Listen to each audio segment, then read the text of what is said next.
Hello दोस्तों, मेरे channel में आपका स्वागत है। आज मैं सभी समय के शक्तिशाली हनुमान स्तोत्र के बारे में समझाने जा रहा हूं कि इस तरह का कोई अन्य स्तोत्र नहीं है जो मैं इस वीडियो में साझा करने जा रहा हूं, जो आपको सकारात्मकता, आध्यात्मिकता, शारीरिक, मानसिक सभी पहलुओं में बढ़ावा दे सकता है।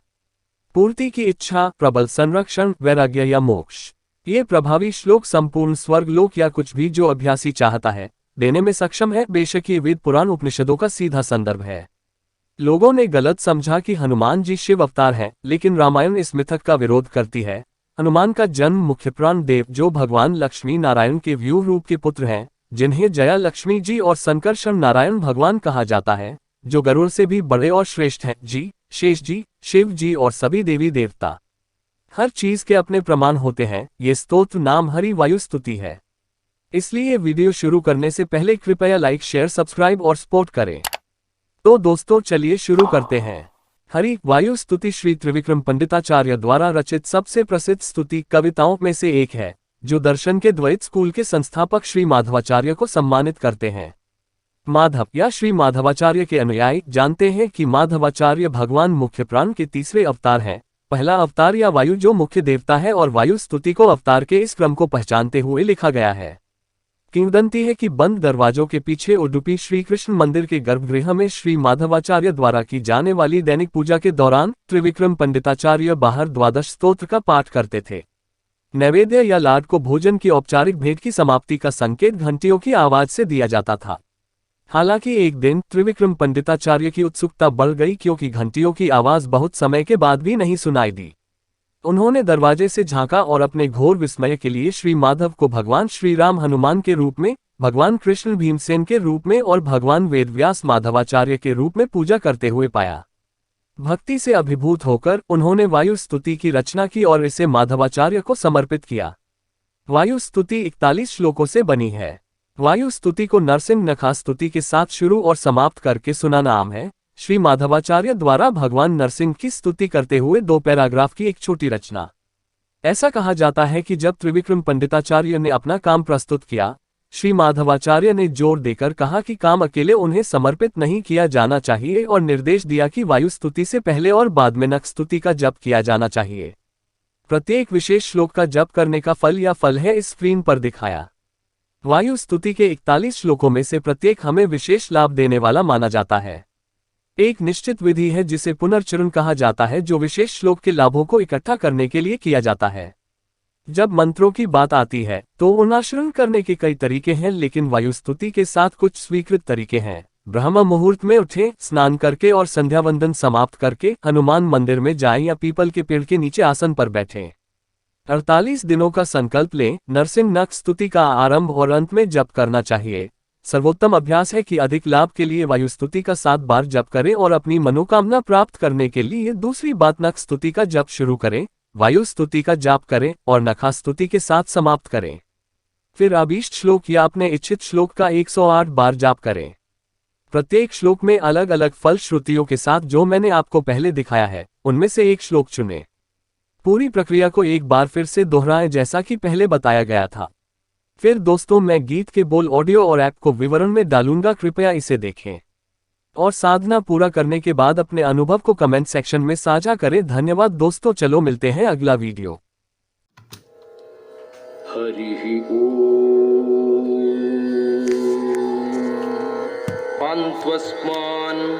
पुरुहूत वैरिबलवन् मातङ्गमाद्यद्घटा कुम्भोच्चाद्रिविपाटनाधिकपटु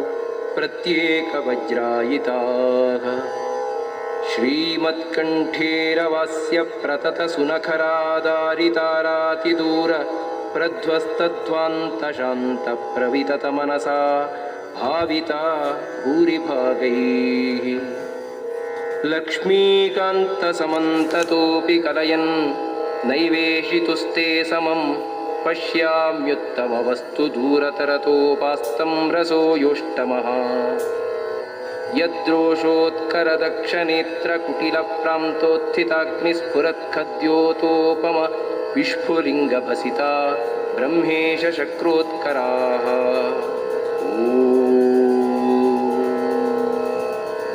श्रीमद्विष्णुं घ्रिनिष्ठा वादिरादिगुणगुरुतमः श्रीमदानन्दतीर्थ त्रैलोक्याचार्यपादोज्ज्वलजलजलसत्पंसवोऽस्मान् पुनन्तु वाचाम्यत्र प्रणेत्री त्रिभुवनमहिता शारदा शारदेन्दुज्योत्स्ना भद्रस्मितश्री धवलितककुभा प्रेमभारं बभारा उत्कण्ठा कुण्ठकोलाहलजवविदिताजस्रसेवानुवृद्ध प्राज्ञात्मज्ञानधूतान्धतमससुमनो मौलिरत्नावलीनाम् भक्त्युद्रेकावगाढप्रघटनसघटात्कारसङ्घृह्यमाण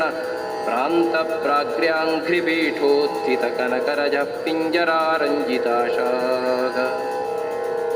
जन्माधिव्याध्युपाधिप्रतिहतिविरह प्रापकाणां गुणानाम् अग्र्याणाम् अर्पकाणां चिरमुदितचिदानन्दसन्दोहतानाम् एतेषामेष दोषप्रमुषितमनसां द्वेषिणां दूषकाणां दैत्यानाम् आर्तिमन्थे तमसि विदधतां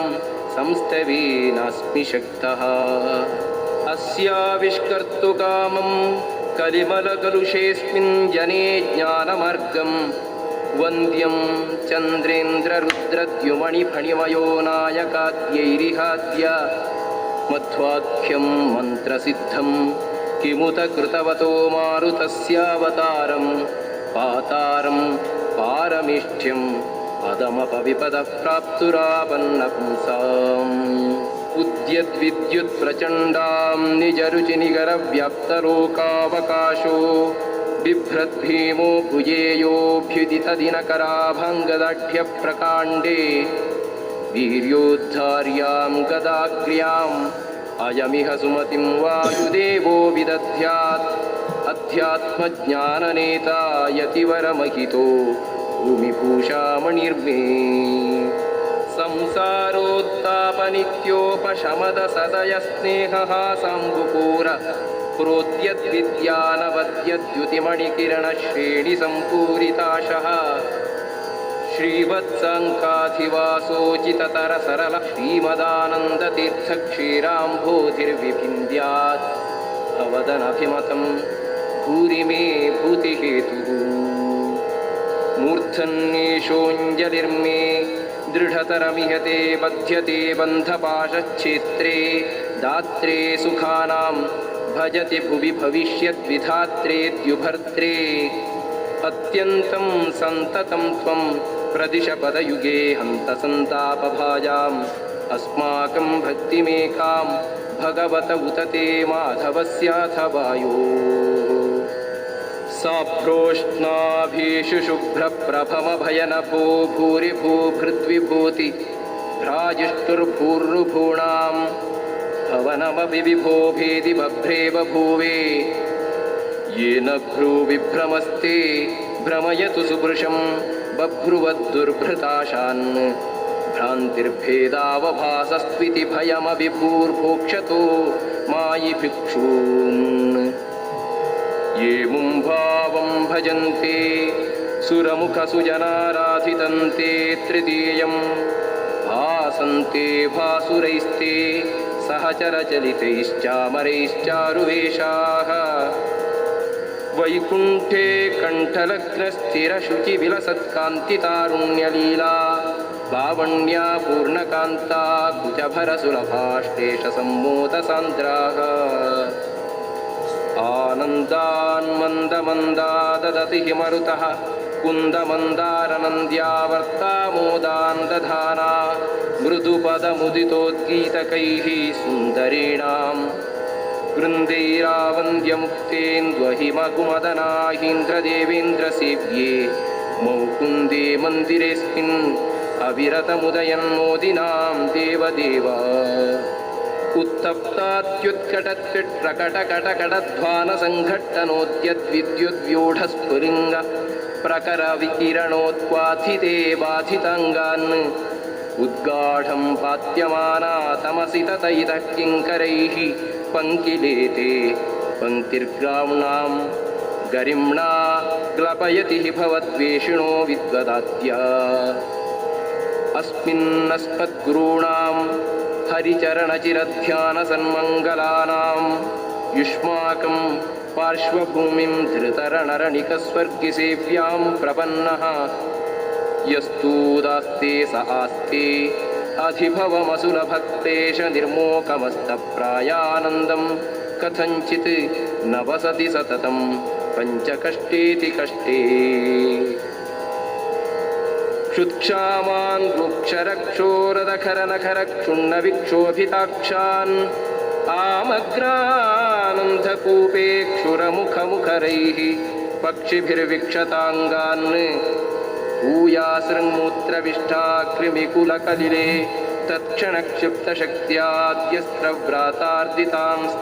तत्क्षणक्षिप्तशक्त्याद्यस्त्रव्रातार्दितांस्त्वद्विषौपजिहते वज्रकल्पाजलूकाः मातर्मे मातरिष्वन् पितरतुलगुरो भ्रातरिष्टाप्तबन्धो स्वामिन् सर्वान्तरात्मन् अजरजरैतर्जन्ममृत्यामयानां गोविन्दे देहि भक्तिं भवति च भगवन्मूर्जितां निर्निमित्तां निर्व्याजां निश्चलां सद्गुणगणबृहतीं शाश्वतीम् आशुदेवा विष्णोरत्युत्तमत्वात् अखिलगुणगणैस्तत्र भक्तिं गरिष्ठां संश्लिष्टे श्रीधराभ्याम् अमुमथ परिवारात्मना सेवकेषु यः सन्धत्ते विरिञ्चि श्वसनविहगपानन्तरुद्रेन्द्रपूर्वेष्वाध्यायं तारतम्यं स्फुटमवति सदा वायुरस्मद्गुरुस्थं तत्त्वज्ञानमुक्तिभाजः सुखयसि हि गुरो योग्यता तारतम्याद् आधस्से मिश्रबुद्धिं स्त्रिदिव निरयभूगोचरान्नित्यबद्धान् तामिश्रान्धाधिकाख्ये तमसि सुबहुलं दुःखयस्यन्यथा ज्ञान् विष्णोराज्ञाभिरित्थं श्रुतिशतमितिहासादि चाकर्णयामः वन्देऽहं तं हनुमान् इति महितमहापौरुषो बाहुशाली ख्यातस्ते क्रियोऽवतारः सहित इह बहुब्रह्मचर्यादिधर्मैः सस्नेहानां सहस्वान् अहरहरहितं निर्दहं देहभाजाम् औहो मोहापहोयः स्पृहयति महतीं भक्तिमद्यापि रामे प्राक्पञ्चाशत्सहस्रैः व्यवहितममितं योजनैः पर्वतं त्वं यावत् सञ्जीवनाद्यौषधनिधिमधिकप्राणलङ्कामनैः अद्राक्षीदुत्पतन्तं ततौत गिरिमुत्पाटयन्तं गृहीत्वा यान्तं खे राघवाङ्घ्रौ प्रणतमपि तदैकक्षणे त्वम्भिलोकः क्षिप्तः पश्चात् सलीलं शतमतुलमते योजनानां स उच्चः तावद्विस्तारवांश्चाप्युपललव इव व्यग्रबुद्ध्या त्वयातः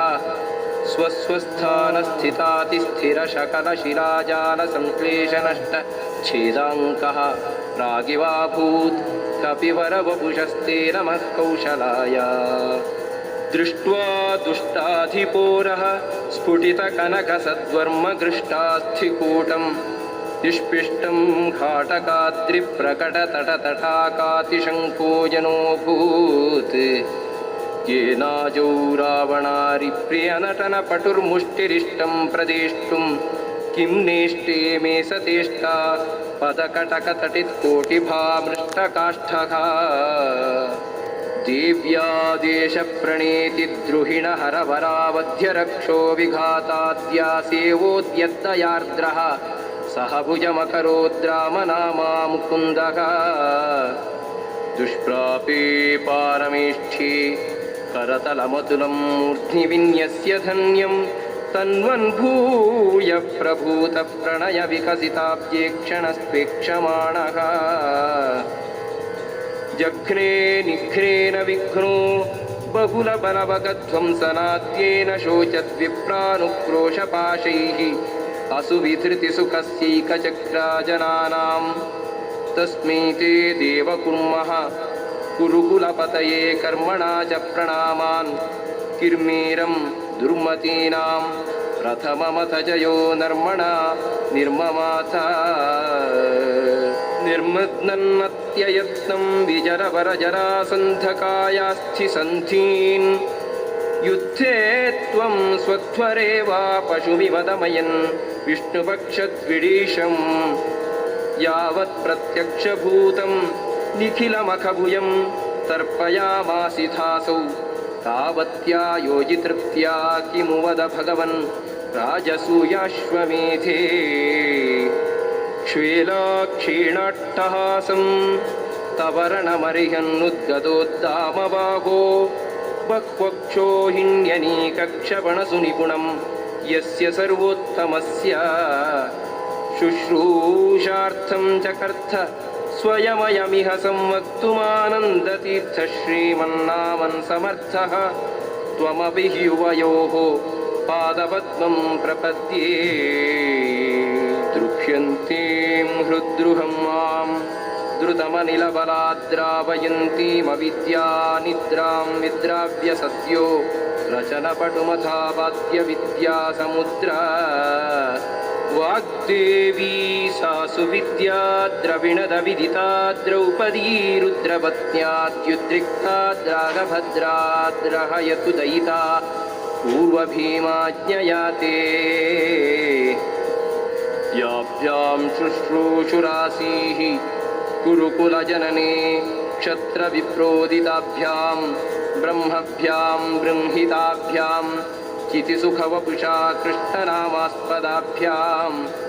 निर्भेदाभ्यां विशेषात् द्विवचनविषयाभ्याम् उभाभ्याम् अमूभ्यां तुभ्यं च क्षेमदेभ्यः सरसिजविलसल्लोचनेभ्यो नमोऽस्तु गच्छन्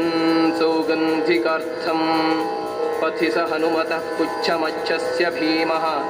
क्रोद्धर्तुं नाशकत्सत्त्वमुमुरुवपुषा भीषयामास चेति पूर्णज्ञानोजसोस्ते गुरुतमवपुषोः श्रीमदानन्दतीर्थक्रीडामात्रं तदेतत् प्रमददसुधियां मोहकद्वेषभाजाम् बह्वीः कोटिरटीकः कुटिलकटुमतीन् उत्कटाटोपकोपान् द्राक्ष्यत्वं सत्वरत्वात् शरणदगदया बोधयामासिधारिन् उन्मथ्या तथ्यमिथ्या त्ववचनवचनान्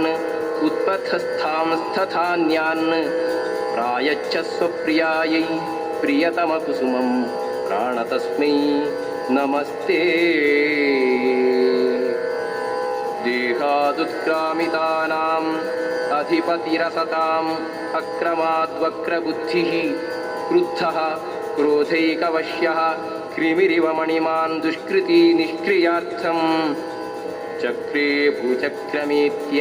क्रकचमिव सतां चेतसः कष्टशास्त्रं दुस्तर्कं चक्रपाणिर्गुणगणविरहं जीवतां चाधिकृत्य तद्दुष्प्रेक्षानुसारात् कतिपय पुनरैरादृतोऽन्यैर्विसृष्टो ब्रह्माहं निर्गुणोऽहं वितथमिदमिति शेषपाषण्डवादः तद्युक्त्याभासजालप्रसरविशतरूद्दाहदक्षप्रमाणज्वालामालाधरोऽग्निः पवनविजयते देवतारस्तृतीयः आक्रोशन्तो निराशाभयभरविवशश्वाशयाच्छिन्नदर्पा वाशन्तो देशनाशस्त्वितिपतकुधियां नाशमाशादशाशु धावन्तोऽश्लीलशीला वितथ शपथशापाशिवाः शान्तशौर्याः त्वद्व्याख्या सिंहनादे सपदि ददृशिरे मायि गोमायवस्ते त्रिष्वप्येवावतारेश्वरिभिरपघृणं हिंसितो निर्विकारः सर्वज्ञः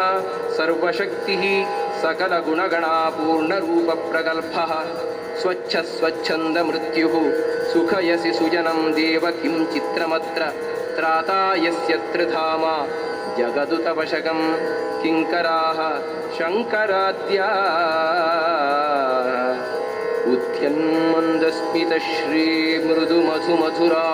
उद्यन्मन्दस्मितश्रीमृदुमधुमधुरालापपीयूषधारा पूरासे कोपशान्ता सुखसुजनमनोलोचना पीयमानम् सन्द्रक्षे सुन्दरं सन्दुहदिह महदानन्दमानन्दतीर्थ श्रीमद्वक्त्रेन्दुबिम्बं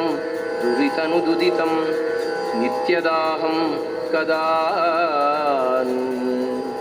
प्राचीनाचीर्णपुण्योच्चय चतुरतराचारतश्चारुचित्तान् अत्युच्चां रोचयन्तीं श्रुतिचितवचनां श्रावकांश्चोद्यचुञ्चून् व्याख्यामुत्खातदुःखां चिरमुचितमहाचार्यचिन्तारदांस्ते चित्रां सच्छास्त्रकर्तश्चरणपरिचरां श्रावयांस्मांश्च किञ्चित्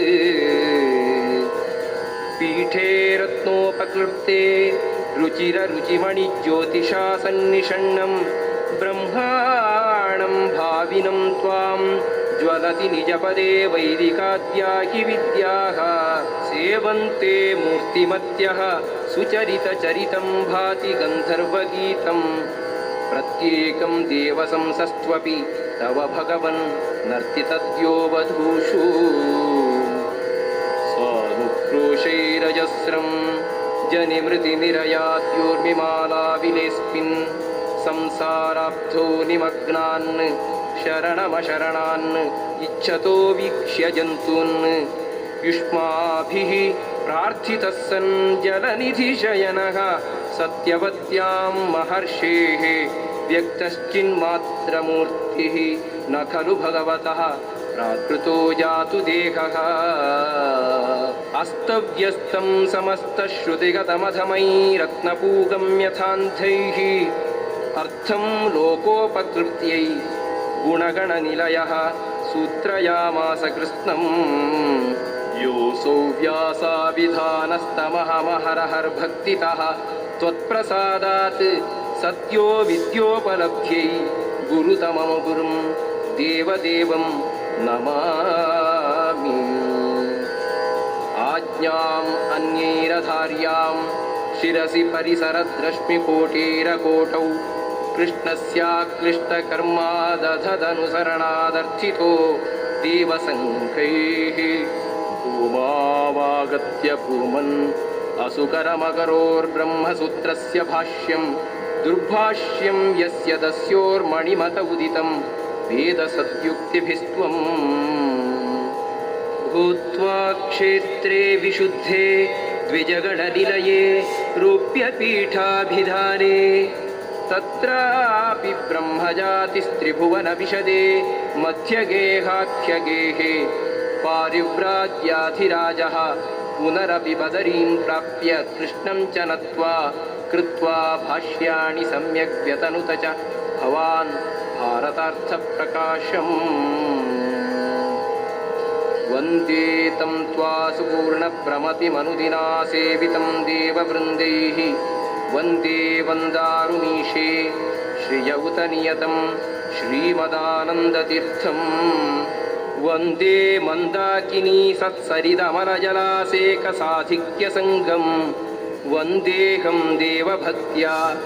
भवभयदानं सज्जनान् मोदयन्तम् सुब्रह्मण्याख्यसूरेः सुत इति सुभृशं केशवानन्दतीर्थ श्रीमत्पादाब्जभक्तः स्तुतिमकृत हरेर्वायुदेवस्य चास्य तत्पादार्चादरेण